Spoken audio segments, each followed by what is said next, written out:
வணக்கம். சின்ன குரூப் சேனலுக்கு உங்கள் அனைவரையும் அன்புடன் வரவேற்கின்றேன். இன்றைய சமையல் காலையில் வடைக்கறிங்க. ஏற்கனவே நேற்று முதல் நாள் வடைக்கே ஆட்டி வச்சேன். அதாவது கடலப்பருப்பு வடையில் அதில் ஒரு கப்பு வடை மாவு மேந்துட்டு அதில் நான் இன்றைக்கி வடைக்கறி செஞ்சிட்டேன். வடைக்கறிக்கு அடுப்பு பற்ற வச்சு வானலில் வச்சுட்டு 2 ஸ்பூன் எண்ணெய் விடுங்க.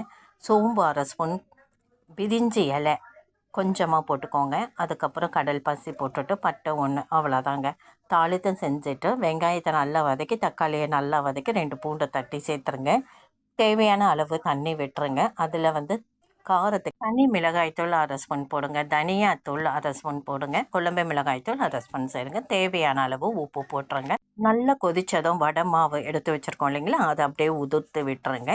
நல்லா கொதி வரும்போது அப்போது நீங்கள் கரண்டியை போட்டு கலந்து விடுங்க. இப்போ வடைக்கறி ரெடி ஆகிடுது. சுவையான அருமையான வடைக்கறி இட்லி, தோசை, பூரி, சப்பாத்தி, சாதத்தில் பிரட்டி சாப்பிடவும் அருமையாக இருக்கும். ஆப்பம் இடியாப்பத்துக்கும் நல்லா இருக்குங்க.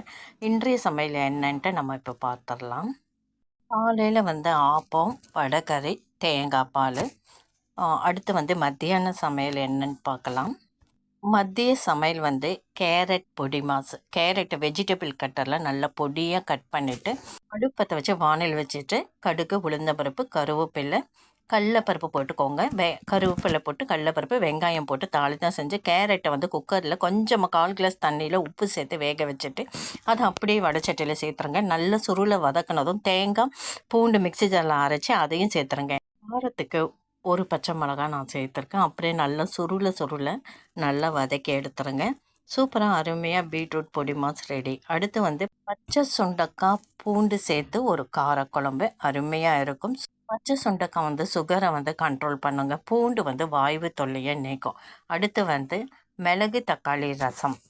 அதுக்கு அடுத்து கேரட் சூப்பு. கேரட் சூப்பு எப்போவுமே ஒரு 11 o'clock 11:30க்கு குடிக்கிற பழக்கம் இருக்குது. உடம்புக்கு ஹெல்த்தியானது. கேரட்னால் சாப்பிட பிடிக்காது. இந்த மாதிரி சூப்பு வச்சு கொடுத்தா விரும்பி குழந்தைங்க முதல் பெரியவர்கள் வரை விரும்பி சாப்பிடுவாங்க. White rice, egg. அடுத்து கெட்டி தயிர். இன்றைய சமையல் இவ்வளோதாங்க. உங்களுக்கு கண்டிப்பாக பிடிச்சிருக்குன்னு நினைக்கிறேன். இப்போ சமையல் டிப்ஸ் பார்க்கலாம். முருங்கைக்கீரை பருப்பு வடை.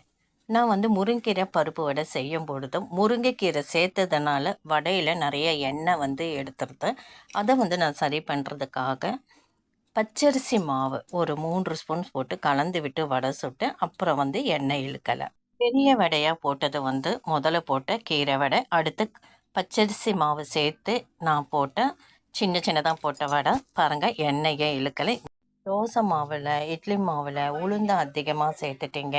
தோசை மாவு இட்லிக்கு உளுந்து கூடுதலாக இருந்தால் சாஃப்டாக இருக்கும். அதுவே தோசைக்கு உளுந்து கூடுதலாக இருந்தால் மொறுமொறுன்னு தோசை வராது. அதற்கு பச்சரிசி மாவு கொஞ்சம் சேர்த்து 2 ஸ்பூன் 3 ஸ்பூன் அப்படி சேர்த்து நீங்கள் தோசை வார்த்திங்கன்னா தோசை மாவு நல்லா இழுக்க வரும்.